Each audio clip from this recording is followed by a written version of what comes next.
marido de Noemí, y quedó ella con sus 2 hijos, los cuales tomaron para sí mujeres moabitas. Adelante.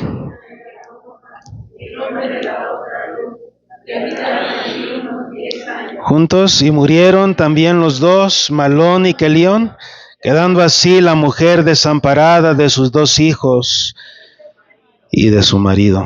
El título de nuestra enseñanza es Ruth bajo el refugio de Dios. Vamos a orar. Padre, si hemos venido con la actitud de recibir tu palabra, Señor, hemos venido con la actitud correcta.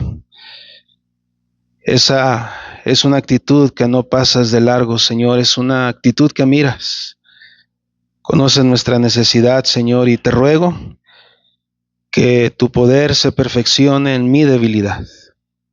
Que me permita, Señor, solamente ser un instrumento por el cual tú hables a tu pueblo. Señor, pongo en tus manos mi garganta, mi voz. Tú me des gracia y también, Señor, ruego por la atención de los hermanos. Que, Padre, nos permitas ver victoria en este mensaje. Que tú hables a nuestras vidas y podamos salir de este lugar animados y fortalecidos por haber escuchado tu palabra. Señor, solamente tú puedes hacer eso. Y si hay alguna persona que está aquí y no tiene a Cristo en su corazón, que hoy sea el día de salvación. Te lo dejamos todo en tus manos, en el nombre de Jesús. Amén. Tomen sus lugares, hermanos, por favor, tomen sus lugares. Ruth, bajo el refugio de Dios. El libro de Ruth, hermanos, está ubicado entre el libro de los jueces y el primer libro de Samuel. Este libro, hermanos, es un libro que tiene 4 capítulos. Y cuando uno empieza a leer este libro, hermanos, es de aquellas escenas que atrapan nuestra atención desde el principio. Es un libro que ha sido descrito, hermanos, por muchos como una obra maestra, teniendo un total de 85 versículos, de los cuales 55 de ellos son diálogo. A través de este libro vemos mucha conversación, vemos varios personajes principales como Noemí, Ruth y Boaz.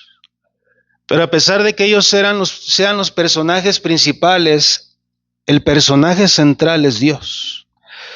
De estas 3 personas principales que he mencionado, Boaz es el que habla más. Ruth habla un total de 120 palabras. Noemí habla 225 palabras. Y Boaz habla 281 palabras. No estoy del todo seguro quién escribió este libro. Algunos dicen, hermanos, que fue el profeta Samuel. Otros dicen que no pudo haber sido él porque no encaja con las fechas en ambos libros, tanto en Ruth como en primer libro de Samuel. Pero otros creen, hermanos, que tal vez haya sido algún escriba. La verdad es que no sabemos.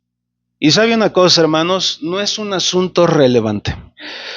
Este libro, hermanos, trata con las cosas comunes de la vida cotidiana, tales como, por ejemplo, dificultades económicas, hambre, soledad, sufrimiento, hasta la muerte.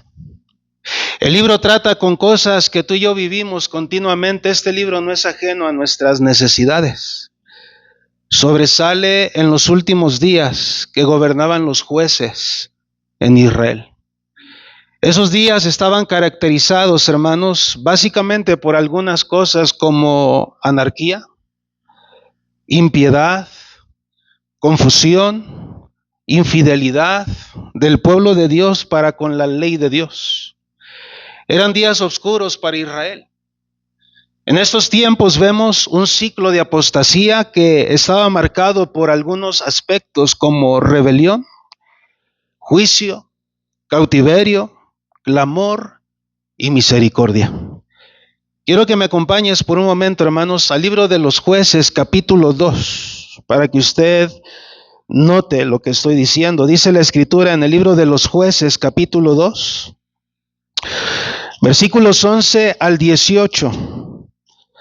Voy a dar lectura, hermanos. Dice así la Escritura: después los hijos de Israel hicieron lo malo ante los ojos de Jehová y sirvieron a los Baales, dejaron a Jehová el Dios de sus padres que los había sacado de la tierra de Egipto, y se fueron tras otros dioses, los dioses de los pueblos que estaban en sus alrededores, a los cuales adoraron y provocaron a ir a Jehová, y dejaron a Jehová y adoraron a Baal y a Astarot.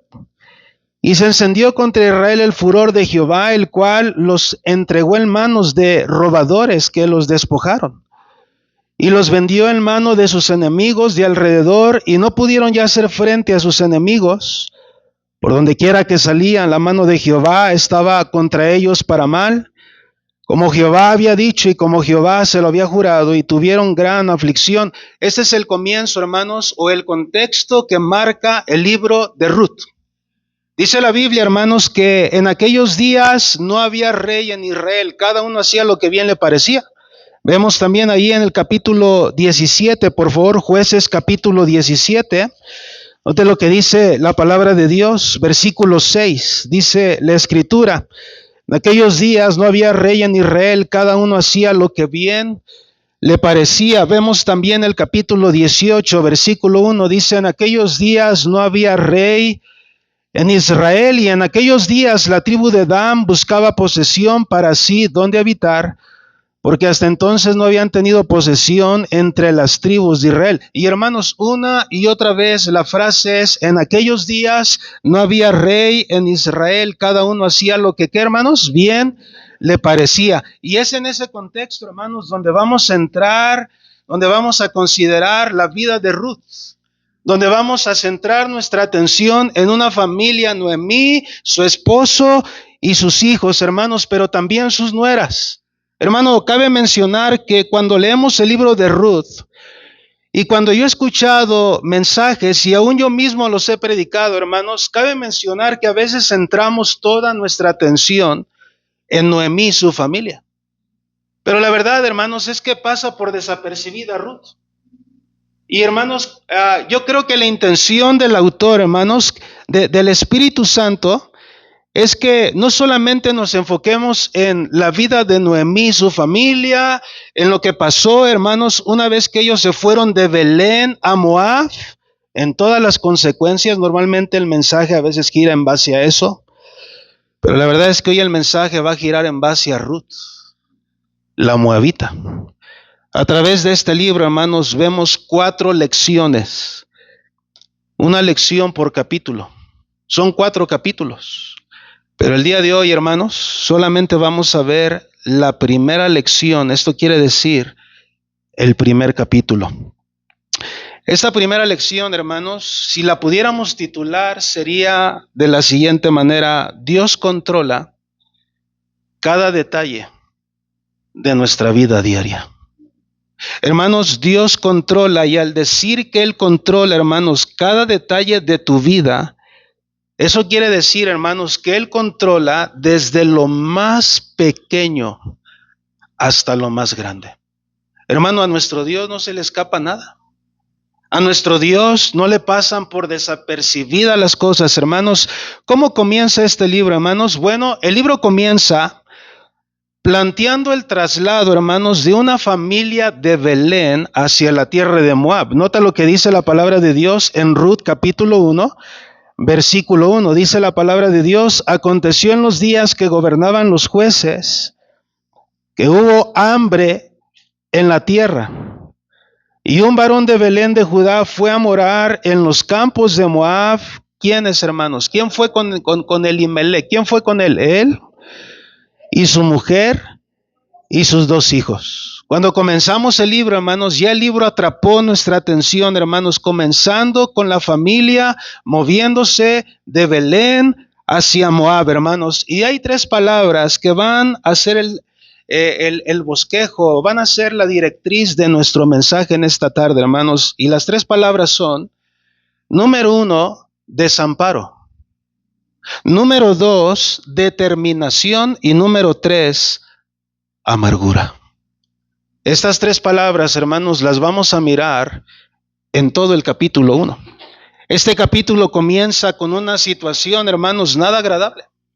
Una situación trágica que vemos en un momento determinado, pero dentro de esta situación trágica, hermanos, se destaca algo que es muy interesante, hermanos, y que no podemos dejar de pasar por alto, hermanos, y esa situación es que Ruth se va a refugiar en el Dios vivo y verdadero. Por eso digo, hermanos, a veces podemos nada más mirar la familia de Noemí y su esposo tomó malas decisiones. Pero detente, hermanos, Ruth se vino a refugiar en el Dios verdadero. Hermano, ¿en quién te estás refugiando tú?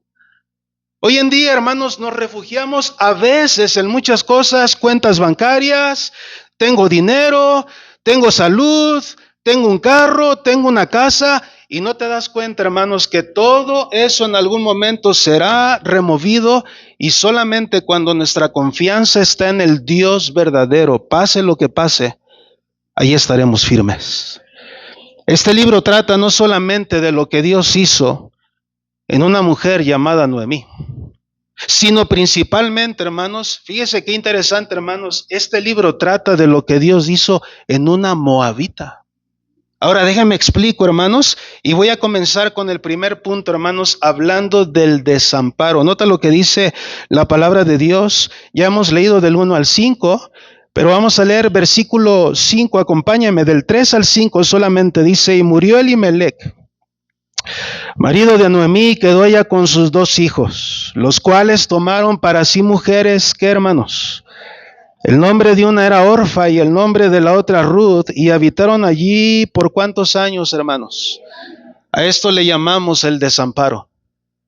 Estas eran las circunstancias, hermanos. Esta familia había salido de su tierra. ¿Para qué salieron de su tierra, hermanos? ¿Por qué se movieron de Belén? Si pudiéramos decir, hermanos, en palabras de hoy es: vamos a ver qué sale. Si pudiéramos decir en palabras de hoy es: vamos a echar suerte, a ver qué nos acontece en el camino. Y esta familia, hermanos, si puedo usar esa expresión, salió de su tierra buscando una mejor suerte. Pero quiero decirle algo, hermanos, la suerte no es algo que debe acompañar al cristiano, hermanos. Nosotros no creemos en la suerte. Nosotros creemos en la providencia de Dios. Nosotros creemos en la soberanía de Dios. Y hermanos, ellos salieron sin saber lo que les acontecería. Primero, muere Elimelech. Hermanos, murió el padre de familia. Y tú sabes, hermanos, que cuando muere el padre de familia, la familia se desestabiliza.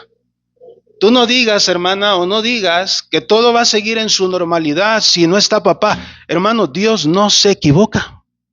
Si Dios pone a un padre, es porque la esposa necesita al esposo y necesitan los hijos al papá. Pero hermanos, yo quiero que usted entienda una cosa. Aquí en esta iglesia habemos diferentes familias y probablemente algunos no tienen papá. Y yo no sé cómo la has pasado, pero una cosa sé: independientemente de cómo tú la estés pasando, Dios no te ha fallado. Dios ha sido fiel. Y sabes una cosa, Dios nunca te va a dejar. Él nunca te va a desamparar. Hermanos, muere Elimelech en primer lugar. En segundo lugar, sus 2 hijos se casan con 2 mujeres moabitas, porque entiende una cosa: muere el papá y es muy probable que estos 2 hijos, hayan hecho de las suyas. Ya no está papá. Porque quieras o no, hermanos, el peso de papá, valga la redundancia, pesa. De tal manera que cuando no está el papá, hermanos, a veces los hijos hacen lo que quieren. Y joven, escúchame, joven, otra vez, yo no sé tu trasfondo, tu contexto, Pero mira, si tu papá no está y tú eres el mayor, procura ayudar a tu familia. Procura buscar al Señor. Antes de continuar con la historia, hermanos, ¿quiénes eran los moabitas? Los moabitas, hermanos, eran descendientes de la hija mayor de Lot. Mira lo que dice Génesis 19. Vamos a tardar, hermanos, y yo quiero que tú tengas paciencia, pero nos vamos a ir bendecidos, te lo aseguro. Mira lo que dice Génesis capítulo 19, versículos 36 y 37. ¿Quién lo puede leer rapidísimo, hermanos, en voz alta? Rapidísimo para que no me tenga que trasladar allá. Hermana Alejandra, en voz alta, por favor.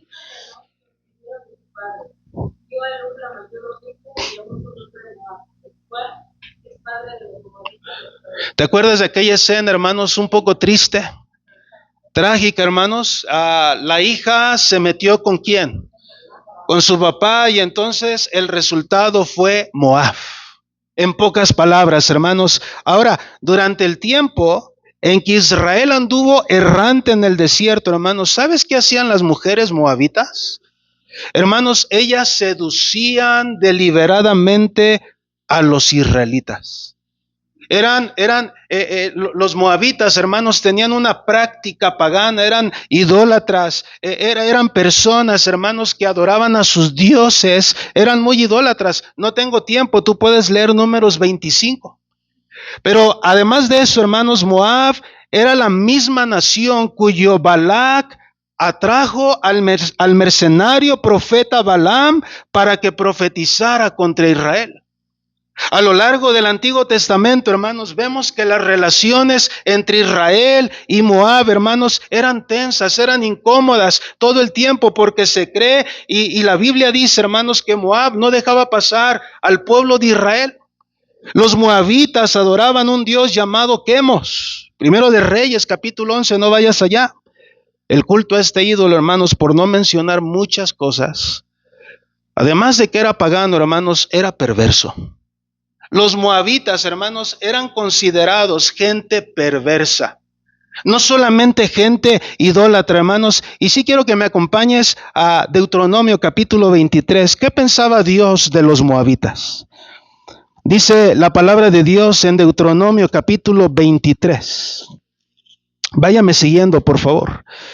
Dice la palabra de Dios, Deuteronomio capítulo 23, versículos 1 en adelante. Dice, no entrará en la congregación de Jehová que tenga magullados testículos o amputado su miembro viril. Y de ahí me voy a saltar, hermanos, Deuteronomio 23, versículo 3. No entrará amonita ni moabita en la congregación de quién, ni hasta la 10ª generación de ellos no entrarán en la congregación de Jehová.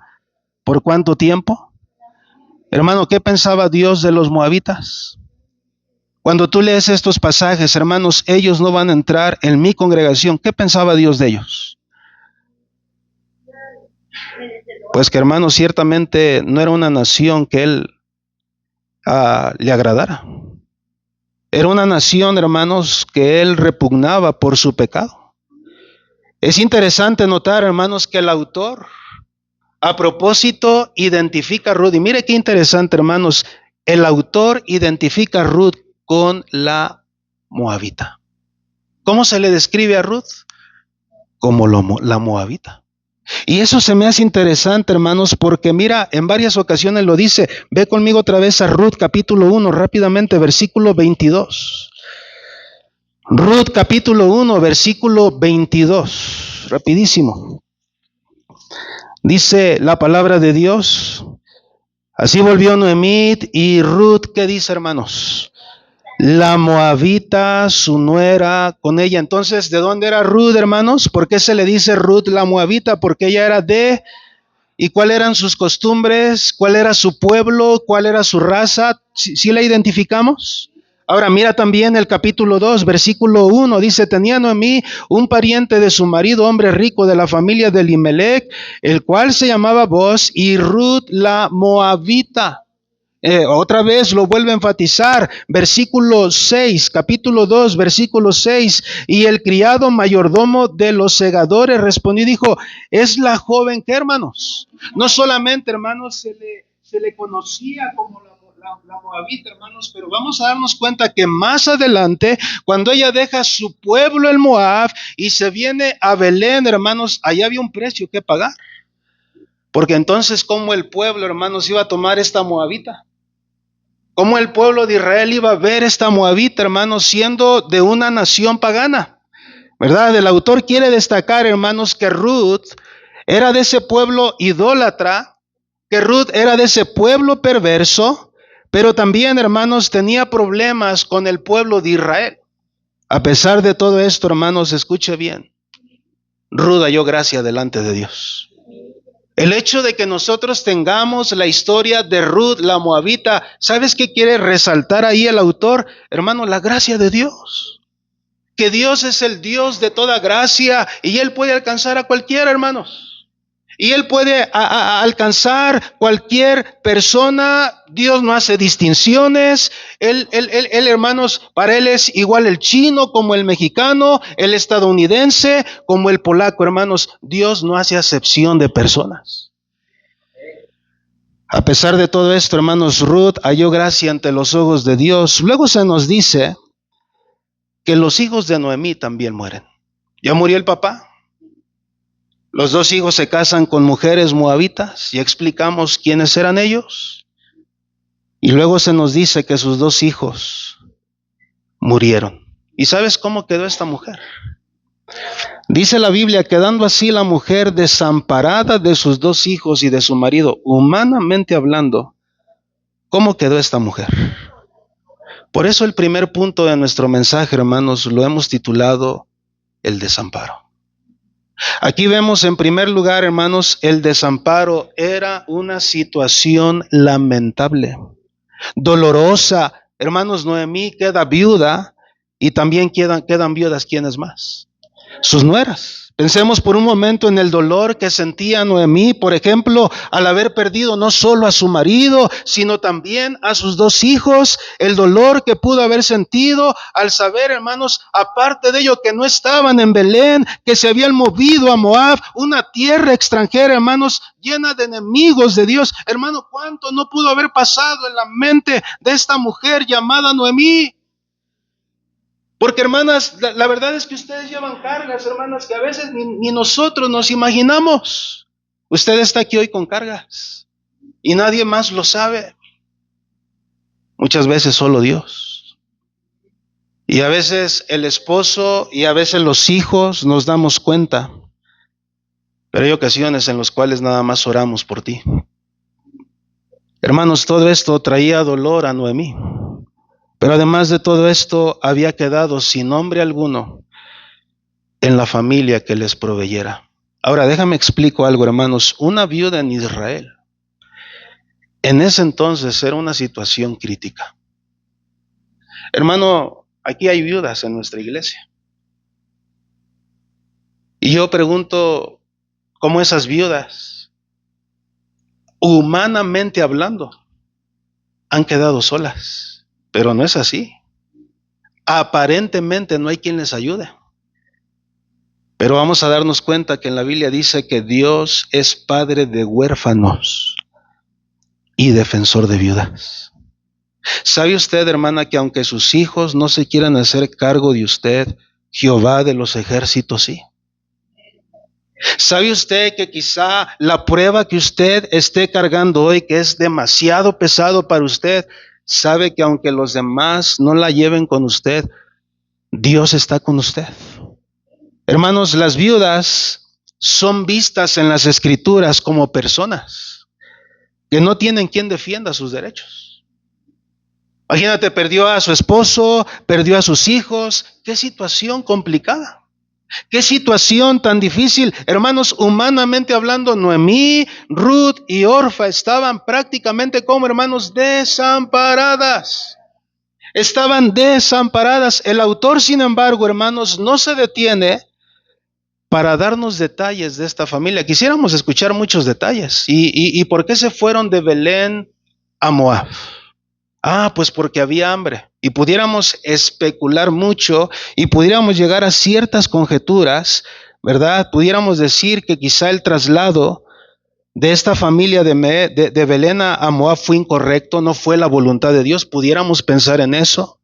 Tampoco nos dice, hermanos, si los matrimonios de sus hijos con mujeres fueron correctos, aunque sabemos que dice la palabra de Dios de los moabitas. Podemos decir mucho acerca de todo esto, hermanos. Sin embargo, yo creo que no es la intención del autor que sepamos los detalles. El autor nada más quiere que nos quedemos, hermanos, con que Noemí perdió todo y Ruth era una mujer moabita. Pero de pronto, Noemí recibe una buena noticia. Y eso me lleva al segundo punto, hermanos. Primer punto, el desamparo. En segundo lugar, regresa conmigo a Ruth capítulo 1. Estamos aquí, hermanos. Ruth capítulo 1, versículos 6 y 7. Mira lo que dice la palabra de Dios. Entonces, se levantó ¿con quién, hermanos? Con sus nueras. ¿Quiénes eran sus nueras? Orfa y Ruth, y regresó de los campos de Moab. Y mira la noticia, hermanos, porque oyó en el campo de Moab que Jehová había visitado a su pueblo para darles ¿qué? Ahora, nota también el versículo 7, dice, salió pues del lugar donde había estado y con ella sus dos nueras y comenzaron a caminar para volverse a la tierra de donde. En segundo lugar, hermanos, déjame hablar un poco. Ya vimos el primer punto, hermanos, que es el desamparo. Déjame hablarle en segundo lugar de la determinación en ese punto. Al saber que Jehová, hermanos, había visitado a su pueblo para darles pan, les mueve para ir allá. Estaban solas, desamparadas, comienzan a caminar, me imagino, hermanos, para volverse a Belén. Y luego mira lo que dice el versículo 8 y 9 también. Dice la Biblia, y Noemí dijo a sus dos nueras, andad, volveos cada uno a la casa de su madre, Jehová haga con vosotras misericordia, como la habéis hecho con los muertos y conmigo. Versículo 9, os conceda Jehová que halléis descanso. Cada una en casa de su marido. Luego las besó y ellas alzaron su voz y lloraron. Ahora, sígame. Aquí tenemos familia. ¿Cuántos matrimonios tenemos y cuántos suegros hay aquí? Porque vamos a hablar un poco, hermanos, de cómo debe ser el trato con ellos. Mira, la vida de Noemí, hermanos, nos viene a dar un ejemplo de cómo una nuera debe tratar a su suegra. Pero también nos viene a dar un ejemplo, hermanos, de cómo su suegra debe tratar a su nuera. Es algo recíproco, ¿sí o no? Yo creo que los hijos que se quieren casar quieren que sus mamás respeten a sus nueras, ¿sí o no? A sus esposas, ¿sí o no? Yo creo que nadie se quiere casar como diciendo, pues ojalá sean como perros y gatos ahí, ¿verdad? Que se estén peleando. Nadie se casa pensando en eso. Hermanos, comienzan a caminar, pero Noemí, hermanos, quería que sus nueras no se sintieran atadas. Y sabes una cosa, hermana, son tus nueras. Cuando yo pienso en mí, hermanos, yo no pienso en alguien posesivo o posesiva. Pues son mis nueras y aquí yo mando. Te vas a meter en muchos problemas. Cuando tú quieras imponer en el matrimonio de tus hijos, mucho cuidado. Porque por eso se nos dice, hermanos, que el hombre dejará a su padre y a su madre y se unirán, y los dos serán una, ¿qué, hermanos? Sola carne. ¿Sabes por qué hay muchos problemas en el matrimonio? Porque mamá interviene en los asuntos de sus hijos en el matrimonio. Hijo, vente a comer por acá. Hijo, llévame allá. Hijo, hazme esto. Espérame. Ya está casado. Deja que ellos disfruten su matrimonio. No, pues es que, hermana, tal parece que eres la jefa. La matriarcada ahí en el matrimonio. Algunas caras como que, pastor, ¿qué está diciendo, verdad? Bueno, mejor les sigo porque ya me asustaron, ¿verdad? Ellas comienzan a caminar, hermanos. Noemí quería que sus nueras no se sintieran atadas a tener que ir con ellas a Belén. ¿Y sabes qué va a hacer Noemí, hermanos? Va a tratar de persuadirlas. Las va a tratar de ahuyentar. Las va a tratar de correr. Mira el versículo 8, hermanos. Vamos a ir Ruth capítulo 1, versículo 8. Dice la Biblia, y Noemí dijo a sus dos nueras, andad, volveos cada uno a la casa de Jehová, haga con vosotros misericordia como la habéis hecho con los muertos y conmigo. Voy a explicar algunas cosas, hermanos. Aparentemente, las madres de estas mujeres jóvenes estaban vivas. Porque cuando nos dice la palabra de Dios, andad, volver cada uno a la casa de su madre, eso quiere decir que estaban vivas todavía. Ahí estaban las mamás. Algunos creen, hermanos, que estas mujeres eran jóvenes. Tendrían una edad, hermanos, como de unos 24 a 30 años, más o menos como su servidor. Más o menos. Yo tengo 22, por eso digo más o menos. ¿Verdad? Y ahí vemos, hermanos, cómo tenían un futuro por delante. Ahora una pregunta. Si tú tienes nueras y él se muere, ¿qué le aconsejarías a tus nueras? Pues vamos a meter en terrenos un poquito delicados, pero con consejo bíblico. ¿Qué le dirías a tus nueras a tu nuera si se quedara sin su esposo? ¿Qué sería lo correcto, hermanos? Pues en primer lugar, si ella ha quedado desamparada, yo creo que es responsabilidad de los papás volverla a tomar. Hasta que Dios diga otra cosa. Yo recuerdo al hermano Rocha, un hermano que admiramos, un hermano usado por Dios. Él perdió a su yerno. Ahora su hija, yo no sé actualmente, pero no sé, y si alguien sabe, corríjame. Creo que su hija todavía está sola, tiene hijos y su esposo murió. Mano mencionaba en una carta que su yerno se contagió de COVID, murió y lo fue a despedir con honores al panteón. Porque sí fue un siervo de Dios. Y ahora su hija está con él. Yo creo que eso es lo correcto. Pero en segundo lugar, hermanos, dando ahí consejo, si algún día el esposo de tu hija, hermano, muriera y ella queda sola, no solamente tómala, no solamente ora, pero considera que si es una mujer joven, puede volver a casarse. No queda atada a ti.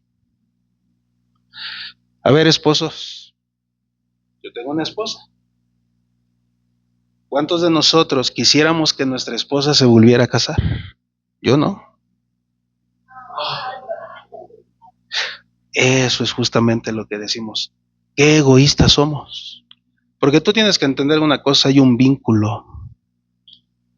Hay un vínculo. Y hermana, no hace mal la que dice, yo le prometí a mi esposo quedarme así como estoy. Tú no haces mal. Pero habrá gente más sabia que te va a decir, cásate. ¿Para qué te quedas ahí? No forces. Es una cuestión personal. Pero hermana, tampoco te cases con cualquier persona. Cásate con alguien que sea cristiano. Responsable. Trabajador. Y ahí pudiéramos seguir, hermanos, la lista. Si estás conmigo, hermanos, ¿verdad? Hermanos, 30 años, un futuro por delante, podían comenzar de nuevo todavía, ¿sí o no? Claro.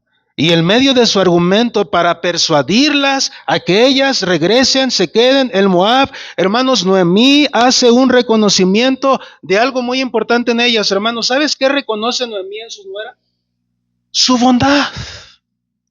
Hermano, estas mujeres fueron bien bondadosas. Y estas mujeres, hermanos, Noemí tenía claro en su corazón que esas nueras habían sido buenas con ellas, con ella, pero también con sus maridos. La bondad y la misericordia, hermanos, deben ser practicadas, ¿sabes dónde? En el hogar. Papás, si tú quieres que tus hijos sean bondadosos y misericordiosos con sus cónyuges y con sus suegros el día de mañana, entonces cultiva la bondad en tu hogar. Entonces cultivemos la misericordia en nuestro hogar, jóvenes. El joven o señorita que es cruel con sus papás, con sus hermanos, lo más seguro es que sea cruel con su cónyuge. Porque, hermanos, la antesala del matrimonio es como tú tratas a tus papás. Es como tú tienes esa bondad y misericordia para con ellos. Yo nada más de pensar que algún día mis hijos se van a ir, lloro. De verdad, hermanos, ya están grandes. No, ya están grandes. Y hermano, ¿sabes por qué te lo digo? Porque, hermanos, cuando hemos cultivado una relación de amistad, cuando hay un vínculo, existe esa unión. No es normal cuando un hijo dice, yo ya me quiero ir de la casa, no es normal. Eso significa, hermanos, que algo sucedió ahí en esa relación, algo se rompió, algo se fracturó.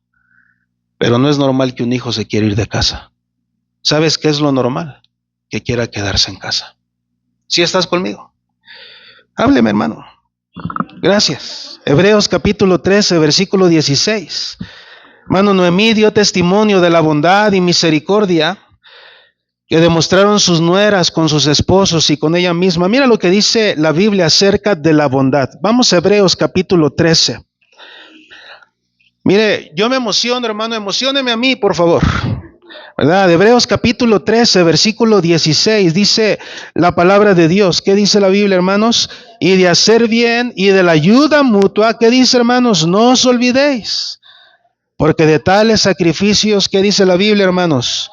Se agrada a Dios, hermano, de hacer bien y de la ayuda mutua, ¿no qué?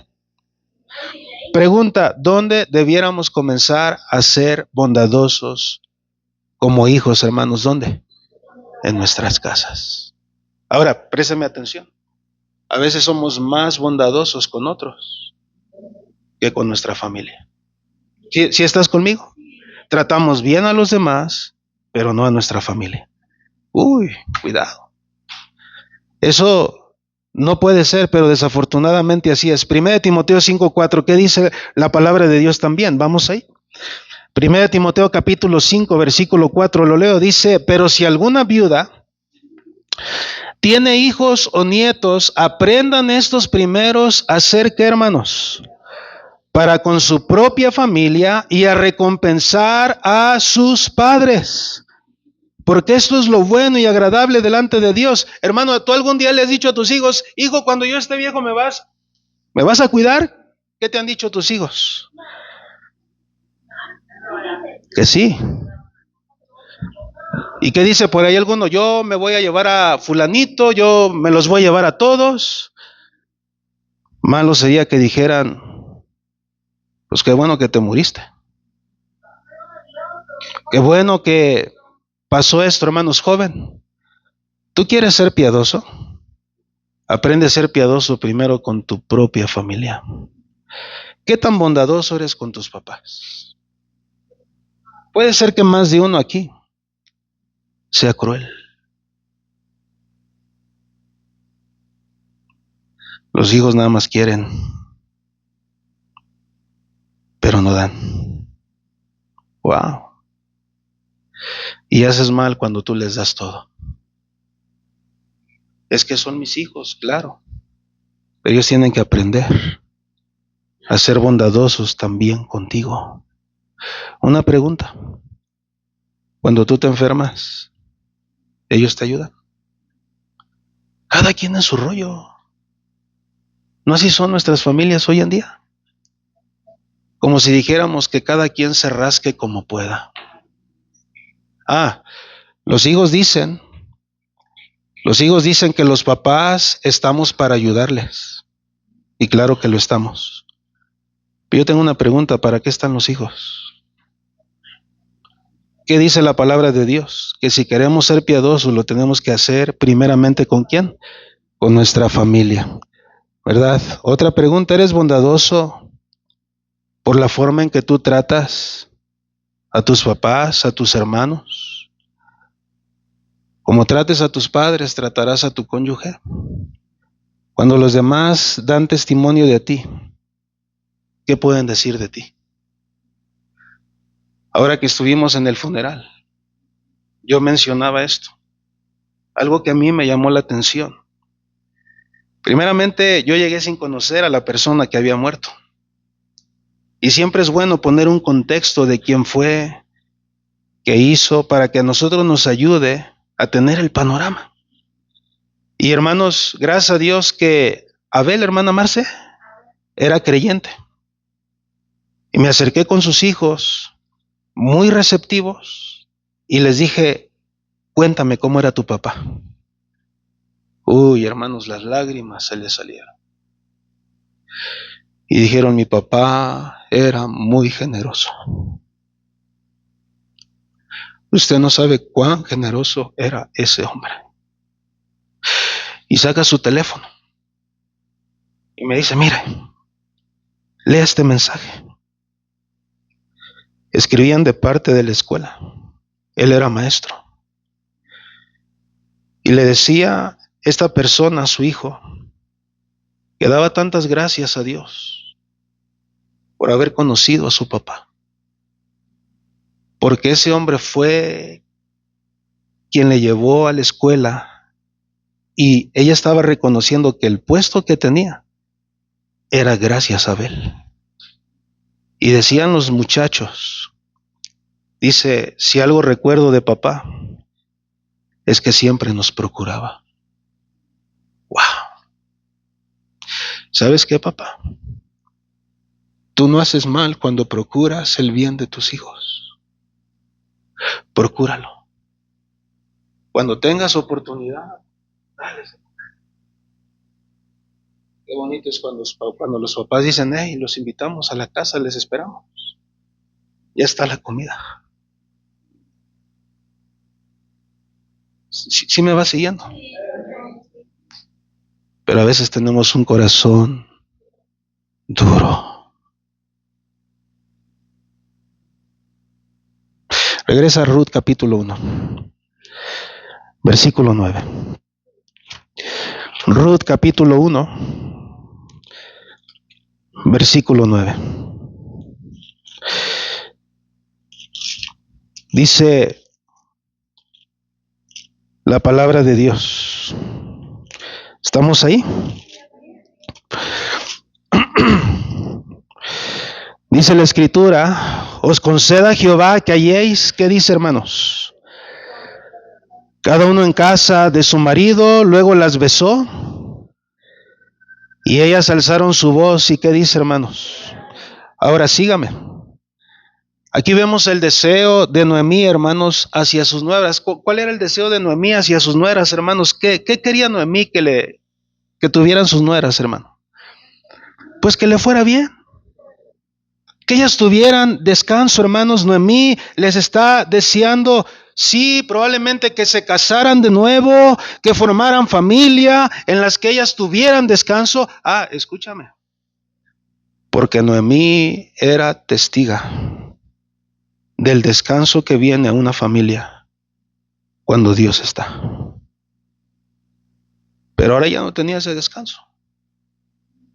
Ahora ella estaba batallando, hermanos. Ahí en el versículo 8, Noemí le dice, Jehová haga con vosotras misericordia como la habéis hecho con los muertos y conmigo. Ella reconoce la bondad de su nuera. Versículo 9, os conceda Jehová que halléis descanso. Hermano, Noemí reconoció esa misericordia y ese descanso. Y hermano, escúchame, esa misericordia y descanso solamente vienen de Dios. Pastor, pero es que no encuentro ese descanso en mi hogar, pídeselo a Dios, hermano. Dios nos puede dar ese descanso. No te canses de pedirle al Señor que te dé un ambiente agradable en tu hogar. Hermano, ora por eso. Noemí prácticamente se despide de ellas, las besa. Pero ellas no reciben, hermanos, la propuesta con gozo. ¿Qué hacen ellas? Dice la palabra de Dios que ellas alzaron su voz y lloraron. Aquí tenemos una escena sumamente conmovedora, ¿no es así? Porque dime qué nuera llora por su suegra. Sí, estás conmigo. Tú quieres una nuera. Uy, pero no sabes lo que dices. Yo quiero que mis hijos se casen y tengan nueras. Lo voy a decir con cuidado, para verme amable.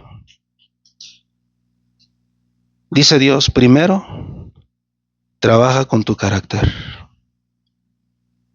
Porque si yo te traigo una nuera, me la vas a echar a perder por tu testimonio. Y no me malentiendas, no siempre es así. Noemí fue un buen testimonio para ellas. ¿Ellas eran qué? Paganas. Ellas eran moabitas. Ellas, hermanos, alzaron su voz y lloraron. Aquí tenemos una escena conmovedora. Imagínate a Noemí despidiéndose de ellas llorando. Noemí hizo el intento de persuadirlas, pero no tiene éxito. Mira el versículo 10. Dice la palabra de Dios, y le dijeron, ciertamente, nosotras iremos contigo. ¿A dónde, hermanos? Ahora esto se pone interesante, hermanos. Ellas estaban determinadas a continuar con ella, lo cual demuestra, hermanos, un gran ejemplo de afecto entre ellas. ¿Tú no crees que entre ellas había un afecto? Para que ellas lloraran, hermanos. Pero Noemí, hermanos, fíjese, Noemí vuelve a un segundo intento, no quiere llevárselas. Y probablemente decía, no, es que si me las llevo y ellas vienen conmigo, ay, yo no sé cómo les va a acontecer allá en Israel, son moabitas. Y quizá pensaba en tantas cosas, hermanos, pero mira el versículo 11 al 13, Noemí vuelve a un segundo intento. Versículo 11. Y Noemí respondió, volveos, hijas mías, ¿para qué habéis de ir conmigo? ¿Tengo yo más hijos en el vientre que puedan ser vuestros maridos? Volveos, hijas mías, idos, porque yo ya soy vieja para tener marido, y aunque dijese esperanza tengo, y esta noche estuviese con marido, y aún diese a luz hijos, ¿habíais vosotras de esperaros hasta que fuesen grandes? ¿Habíais de quedaros sin casar por amor a ellos? No, hijas mías, que mayor amargura tengo yo que vosotras, pues la mano de Jehová ha salido contra mí. Hermanos, ahí vemos algo interesante. Y meditando en esto, hermanos, no pude dejar de percibir algo en el versículo 13. Noemí deja salir de sus labios la primera expresión de amargura. ¿Sabes cómo estaba Noemí? Ahora, fíjate, ese va a ser el clímax de nuestro mensaje. Ella estaba amargada. Ese va a ser nuestro tercer punto. Resérvalo ahí, hermanos, que ahorita vamos a echar mano de ello. Pero también vemos que no solamente, hermanos, sale eso de sus labios, la amargura. El argumento de Noemí, hermanos, es no se queden conmigo, porque Dios está en contra mía. Si ustedes se quedan conmigo, básicamente como si les dijeran, van a sufrir las consecuencias ustedes. No se regresen conmigo. Ahora, mira lo que dice, hermanos, la palabra de Dios, versículo 13 y versículo 14. Ya leímos el 13, versículo 14. ¿Qué hacen una vez más ellas? Alzaron otra vez su voz y lloraron. Y Orfa besó a su suegra, mas Ruth se quedó con ella. Mire qué interesante, hermanos. Ruth estaba determinada a no dejar sola a Noemí. Y yo quiero que también agarres eso, hermanos. Los argumentos convencieron a Orfa. Y Orfa llegó a la conclusión de desistir y decir es mejor que me quede en Moab, porque yo no sé cómo me acontezca allá. Y entonces, hermanos, Orfa entiende el argumento, no dice nada más. Hermanos, Orfa tenía afecto por su suegra, sí. Pero aquí quiero que entiendas algo. Pero eso no la convenció. Agarre esto, hermano, sígame. Gracias a Dios que nuestros hijos hoy están aquí. Agarre esto, hermano. Agárralo, por favor. Pero el hecho de que tus hijos tengan afecto por lo que tú tienes afecto, no quiere decir que ellos van a seguir al Dios de sus padres. Agarre eso. Tú haces tu parte. Oh, yo quiero que mis hijos aprendan y crezcan. ¿Qué hijo no quiere eso para sus... ¿Qué padre no quiere eso para sus hijos? Pero te voy a ser muy honesto, hay hijos que no quieren. Pastor, ¿y qué puedo hacer? Ora por ellos. Ora por ellos. Tú haces tu parte. Tú estás poniendo de tu parte. A final de cuentas, va a llegar una etapa y una edad con ellos donde ellos van a tener que dar cuentas a Dios también. Hijo, ve a la iglesia. Y después. Hijo, no te apartes de Dios. Si te apartas de Dios, vienen las consecuencias.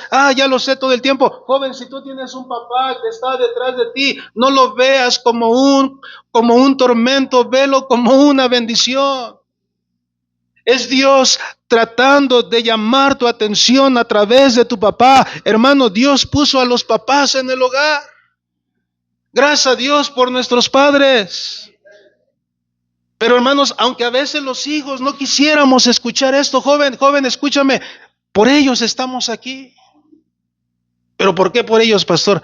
Tú no sabes cuánto oran por ustedes. Oh, Señor, te ruego por mi hijo fulanito de tal, te ruego por mi hija fulanita de tal. Señor, guarda sus corazones, Señor, que ellos no se aparten de ti. Tú no sabes cuánto oran por ti.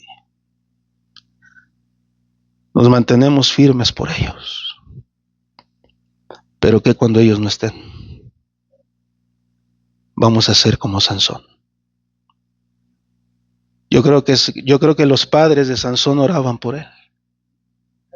Y aun cuando Sansón estaba ahí agarrado de las dos y decía, Señor, una vez más.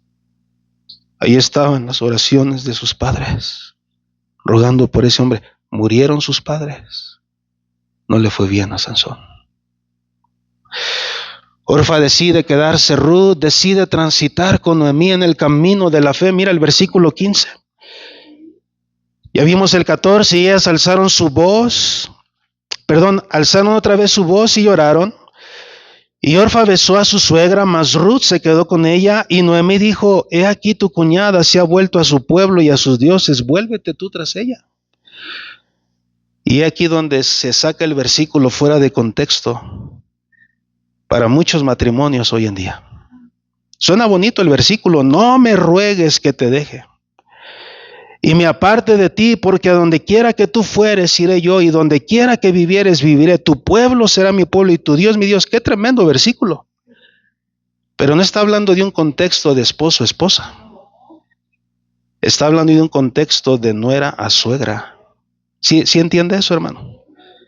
Y hermano, dice la palabra de Dios, versículo 17, mira las palabras, una vez más, versículo 16, respondió Ruth, no me ruegues que te deje y me aparte de ti, porque donde quiera que tú fueres, iré yo, y donde quiera que vivieres, viviré. Tu pueblo será mi pueblo. Y pudiéramos haber terminado hasta ahí, hermanos, pero añade algo más el autor y dice, y tu Dios será mi Dios. Versículo 17, donde tú murieres, moriré yo.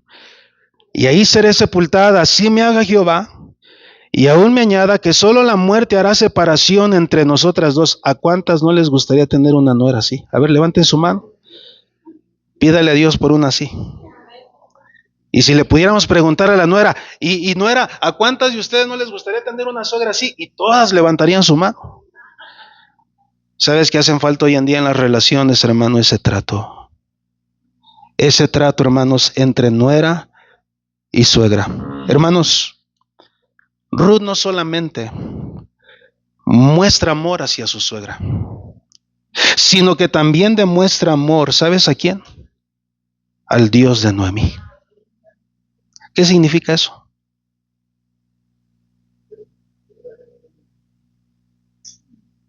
Tú no sabes cómo Dios te puede usar el día de mañana con tus nueras. Tú no sabes. Hay un poder en el testimonio tan asombroso que lo estamos viendo aquí en esta mañana. Ruth estaba dispuesta a acompañar no solamente a Noemí en las buenas y en las malas. Pudiéramos decir como se hacen los votos en el matrimonio, en pobreza y en riqueza, en salud o enfermedad, en la vida o en la muerte. ¿Sabe usted, hermano, que la relación que vemos aquí de Noemí hacia su suegra, literalmente en el hebreo, hermanos, es la misma palabra, hermanos, que se usa en Génesis 2 para decir: y dejará a su padre y a su madre y se unirá a su mujer, y los dos serán una sola carne? La misma palabra, hermanos, para hablar del matrimonio, de esa unión, es la misma palabra que se usa aquí para hablar de la unión de la suegra con la nuera. Interesante. Esta declaración emana no solamente de una determinación, sino de un compromiso, de una fidelidad personal. Hermanos, tanto había creído Ruth en el Dios de Noemí. Pero ¿qué fue lo que hizo Ruth realmente, hermanos? ¿Sabes qué fue lo que hizo Ruth? Y aquí es donde está el título de nuestra enseñanza. Todo lo que hizo Ruth, hermanos, fue refugiarse bajo las alas de Dios. Su confianza estaba puesta en Dios. Noemí vio en Ruth una mujer resueltamente decidida. No fue una decisión emocional, fue una firme decisión de la voluntad. Y vuelvo a insistir, tú y yo no podemos hacer que nuestros hijos sigan a nuestro Dios. Los podemos forzar, sí. Pero el día de mañana, si ellos van a seguir, es porque ellos tienen la convicción. Hay hijos que no van a estar aquí mañana. Ya los estoy viendo. Desde ahorita se están viendo. No van a estar aquí el día de mañana. Deja que pasen unos años y no van a estar aquí mañana. ¿Sabes por qué, hermano? Porque se nota que muchos jóvenes no quieren seguir a su Dios. ¿Por qué estás aquí? Pues porque me trajeron. Así vienen con esa actitud muchos. Cuando debiéramos decir: qué privilegio es estar en la casa de Dios. Lo mínimo que pudiéramos hacer. ¿Qué hemos visto hasta aquí, hermanos? Hemos visto el desamparo de estas mujeres viudas. Número uno. Número dos, hemos visto la determinación de Ruth de continuar ¿con quién? Con Noemí, pero sobre todo con el Dios de Noemí. Y en tercer lugar y último, hermanos, quisiera hablar un poco de la amargura. Si yo preguntara en esta tarde, ¿cuántos de aquí hoy batallamos con la amargura? Muy seguramente no levantaríamos su mano, pero ¿qué cree? Yo sí batallo con la amargura. Pastor, ¿usted batalla con la amargura? Me di cuenta que sí.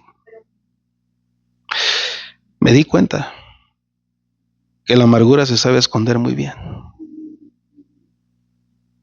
Fíjese, Ruth capítulo 1, versículo 19. Anduvieron pues ellas dos hasta que llegaron a Belén. Y aconteció que habiendo entrado en Belén, toda la ciudad se conmovió por causa de ellas y decían: ¿no es esta Noemí? Y ella les respondía: no me llaméis Noemí, no me llames así, sino llamadme ¿cómo? Porque en grande amargura me ha puesto el Todopoderoso. Yo me fui llena, pero Jehová me ha vuelto con las manos vacías. ¿Por qué me llamaréis Noemí, ya que Jehová ha dado testimonio contra mí, el Todopoderoso me ha afligido? Así volvió Noemí y Ruth, la moabita, su nuera, con ella, y volvió de los campos de Moab, y llegaron a Belén al comienzo de la siega de la cebada. Déjenme explico, hermanos. Al principio veíamos cómo ella había quedado desamparada. ¿De quién, hermanos? De su marido, de sus hijos. Y lo que vemos aquí, hermanos, es que también ella se sentía desamparada. ¿De quién? Dios me ha desamparado. ¿Te has sentido así? Dios le había hecho regresar, hermanos, con las manos vacías. Pregunta: ¿usted realmente cree que Ruth regresó con las manos vacías? A ver, piensa en eso. Ahí lo dice el pasaje, hermanos, pero la pregunta es: ¿tú realmente crees que Ruth regresó con las manos vacías? ¿Por qué? ¿Por qué no? ¿Por qué no? Ayúdenme, ¿por qué no? ¿Por qué no?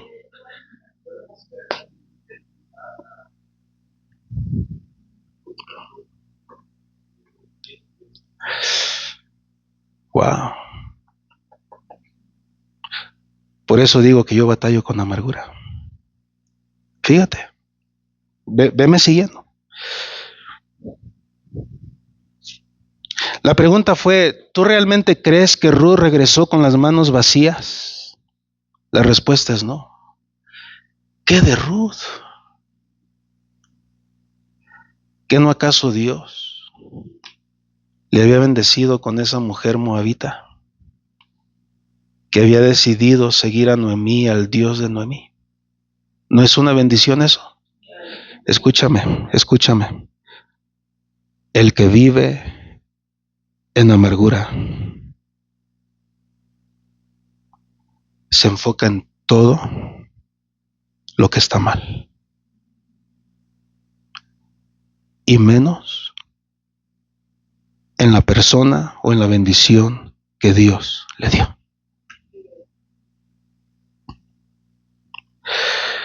La llegada de Noemí causa conmoción ahí en el pueblo, hermanos. Cuando ella llega, todos comienzan a hablar de eso. Era el tema. ¿Te fijaste? Ya llegó. Probablemente eran palabras como: ya llegó Noemí. ¿Y te fijaste cómo viene? Más demacrada. Porque así somos, hermanos. Miramos todo lo negativo. ¿Ya te fijaste cómo viene? Mal. ¿Para qué se fueron? Su Dios ahora les hizo estar así. Así somos. Porque la amargura solamente nos permite ver algo: todo lo malo. Llegas aquí y lo único que ves es todo lo malo. Qué triste cuando Dios te ha dado una Ruth. ¿Sabes cómo pudiéramos llamar esa Ruth? Tu familia, tu iglesia. Hermano, yo he sido tremendamente bendecido. Y todos aquí hemos sido tremendamente bendecidos. Aquí vemos una Noemí, hermano, escuche bien, malinterpretando la providencia de Dios. Ella se imaginaba que regresaría con sus manos llenas, pero no era así. Y porque no fue así, el Todopoderoso está contra mí. Nosotros muchas veces, hermanos, si no es que todas, no entendemos la manera de obrar de Dios. Mira, hermano, escúchame. El sufrimiento de Noemí no era necesariamente un castigo de Dios. ¿Y sabes cómo lo tomamos? Como un castigo de Dios. Pero no fue así. Hermano, tú no puedes decir que todo lo que te pasa fue porque Dios te castigó. Ten cuidado. A veces escucho personas que dicen: pastor, yo estoy así porque estoy mal con Dios, porque pequé contra Dios. No, hermano. Que si Dios quiso permitir eso porque Él es soberano y porque Él tiene un propósito en tu vida. Normalmente nosotros, hermanos, somos bien exagerados. ¿Sí o no? Tendemos a exagerar la situación de nuestras circunstancias y eso es un peligro. Agrandamos la situación cuando no es tan grande. Solo tenemos ojos para ver lo incorrecto. ¿Y sabes de qué nos olvidamos? De que hay una ruda al lado nuestro. Ten cuidado. Concluimos que no hay esperanza, hermanos, pero la esperanza estaba más cerca que nunca. Hay alimento en Belén. Ruth quizá, hermanos, Ruth quiso quedarse con ella, pero Noemí no lo estaba viendo, hermanos. Ella se enfocaba solamente en una cosa: el Todopoderoso está contra mí. Cuando vivimos en amargura, hermanos, no vemos lo que Dios está haciendo. ¿Te ha pasado? Si tú te examinas, tú vas a llegar a la conclusión de que eres una persona amargada. Escúchame.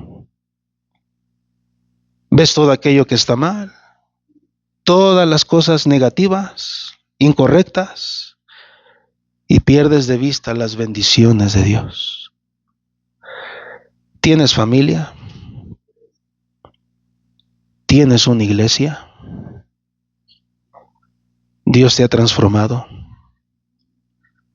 ¿Acaso eso no es bendición? Pero qué triste, porque malinterpretamos más la providencia de Dios. Noemí se equivocó en su conclusión, malinterpretó la providencia de Dios. Hermano, Dios es infinito. Nosotros somos finitos. Dice la Biblia: mis pensamientos no son vuestros pensamientos. Dice: mis pensamientos son más altos que los suyos.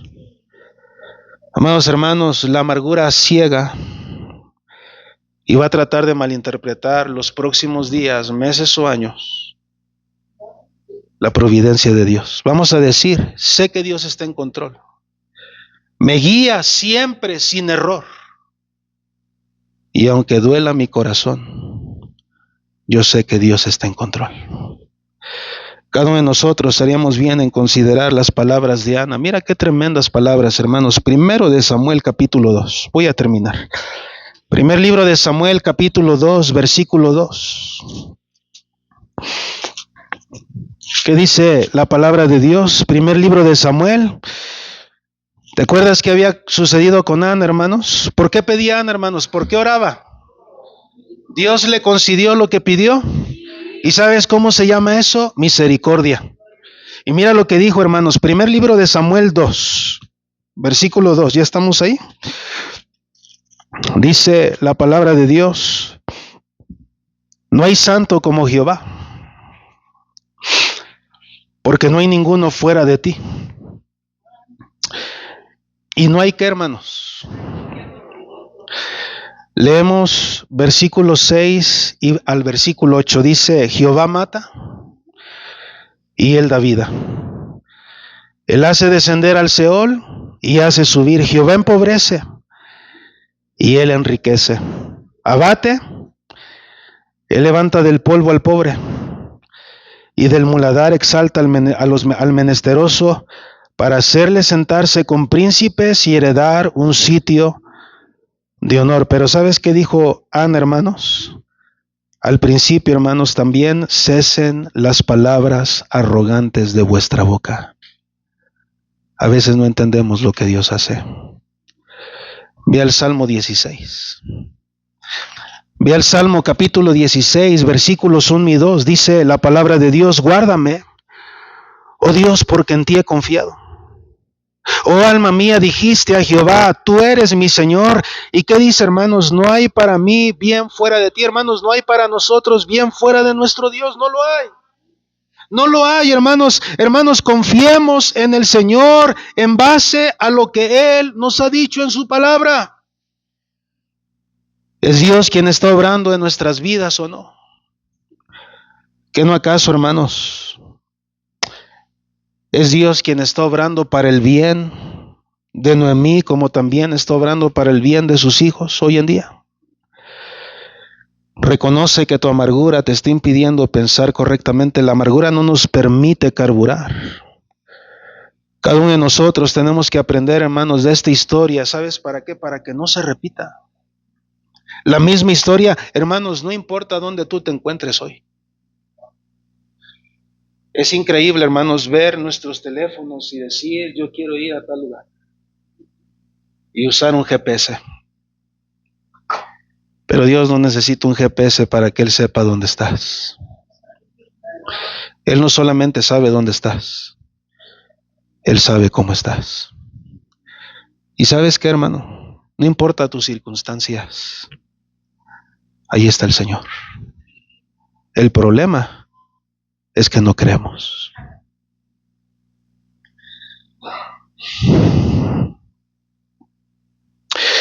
Me temo que muchos de nosotros hemos fracasado en la manera de interpretar la providencia de Dios. ¿Sabes por qué José no se amargó? Porque él dijo las palabras. Cuando se dio cuenta de todo, hermanos, dijo que él había entendido por qué Dios lo había permitido así. Y hermano, cuando digo que yo sí me amargó, o me amargué, o estoy amargado, le voy a decir por qué. ¿Sí? No se sorprenda si algún día usted se queda sin pastor. Es mi deber tratarlo.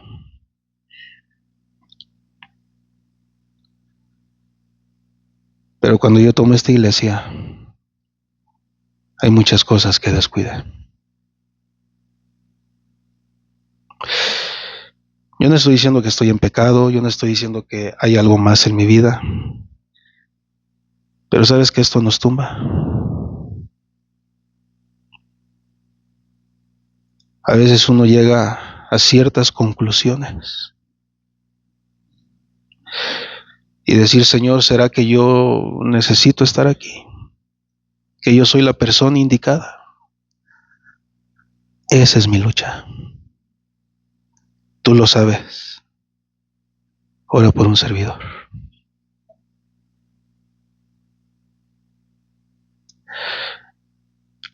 Tal vez usted hoy no esté amargado,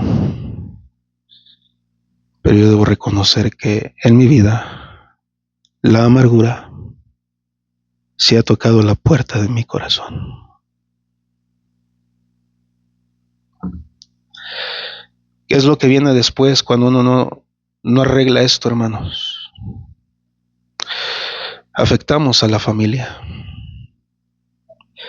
Hebreos dice, no sea que brotando alguna raíz de amargura contamines a los que están contigo.